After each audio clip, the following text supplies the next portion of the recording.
بسم اللہ الرحمن الرحیم نحمدہ ونصلی علی رسولہ الکریم اما بعد۔ حضرت ابو ہریرہ رضی اللہ تعالی عنہ سے روایت ہے، نبی صلی اللہ علیہ وسلم نے فرمایا، دو گروہ دوزخی ہیں جن کو میں نے نہیں دیکھا۔ ان میں سے ایک وہ ہے جن کے پاس گایوں کی دم کی طرح کوڑے ہوں گے جس سے وہ لوگوں کو ماریں گے۔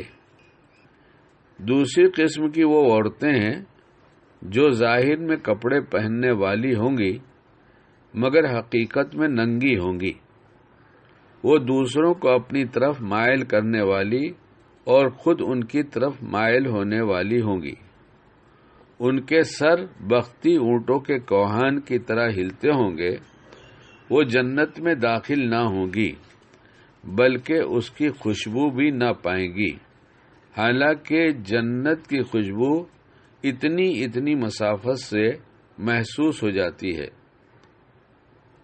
حضرت عقبہ ابن عامر رضی اللہ تعالیٰ عنہ سے روایت ہے جس کا مفہوم یہ ہے کہ نبی کریم صلی اللہ علیہ وسلم نے فرمایا، تم اجنبی عورتوں کے پاس جانے سے بچو۔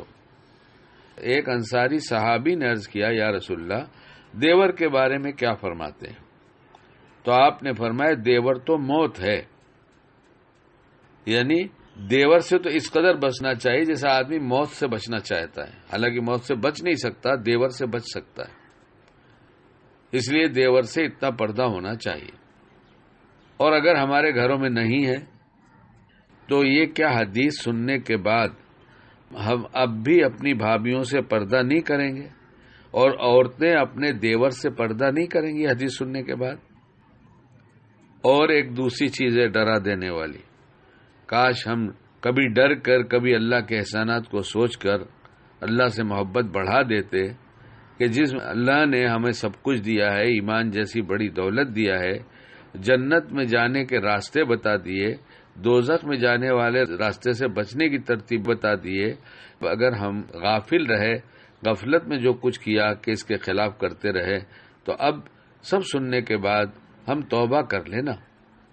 شکیل سے کہہ رہا ہے، آپ حضرات سے کہہ رہا ہے، اصل میں ہماری تمام پریشانیوں کی جڑ جو ہے وہ یہی ہے کہ ہم توبہ نہیں کر رہے۔ ہماری ساری تکلیف کچھ بھی نہیں رہے گی اگر ہم توبہ کر لیں تو۔ اب ایک گھر میں بھابھی بھی ہے اور دیور بھی ہے، اماں ابا بھی رہتے ہیں، گھر ہے، چھوٹا گھر ہے، پردہ تو سب کے لیے ہے۔ تو اس لیے پہلے بھی بیان کیا ہے، بہت آسان سی بات ہے، اس میں کوئی پریشان ہونے کی بات نہیں کہ کیسے بچیں گے۔ بات سمجھنا چاہیے، جس چیز سے بچنے کو اللہ نے کہا اس سے بچنا آسان، جس کام کو کرنے کو کہا اس کا کرنا آسان۔ ہم پوچھیں گے، پتہ چل جائے گا تو بہت ہی آسان ہے۔ مسئلہ سیکھنے سے اللہ کی محبت بڑھ جاتی ہے کہ ہمارے لیے کتنی آسانیاں کی گئی ہیں، اور سنت سیکھنے سے حضور پاک علیہ السلام کی محبت بڑھ جاتی ہے۔ اس لیے پوچھنے سے سب پتہ چل جائے گا، بہت آسان ہے۔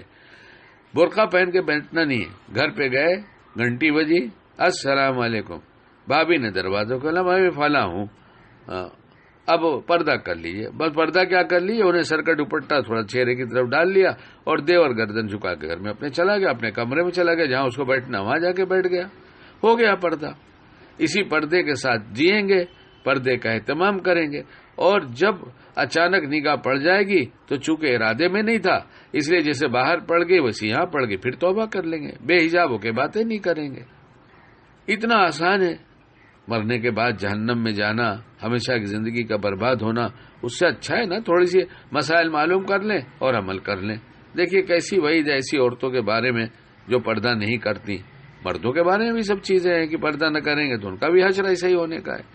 اس لیے اللہ تعالی ہم سب کو پردے کا اہتمام کرنے کی توفیق عطا فرمائے۔